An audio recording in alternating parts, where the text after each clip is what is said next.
Dito sa video na 'to may naka 1v1 akong Aldous to Aldous, pareho nga kaming skin eh. Yan, sa simula kailangan nating unahin yung magic necklace para matagal maubusan ng energy. Sunod ang Blade of Tasis. Yan, i-stack muna sa una. Pag nauna kayo mag-level 2 katulad yan, i-delay nyo para hindi niya makuha agad yung minion wave. Yan. Sunod tipi-tipi para mabad trip. Sunod na minion wave, stack lang uli. Ganun lang ulit katulad dati. Tinry niya akong harasin dyan pero hindi nagwagi.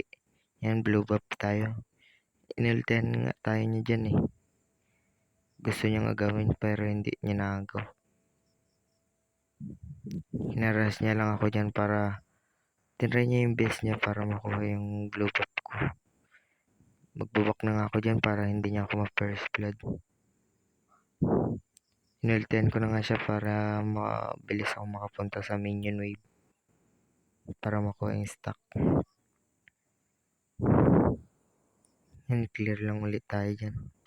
Sabay tatago ko dyan sa damon. Tatay ako. Charot. Yan. Wow, wow, wow, wow. Ay, ano yun? Naglag yung utak ko. Patay ako pa. Game na.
Akala ko sa farm lang yun.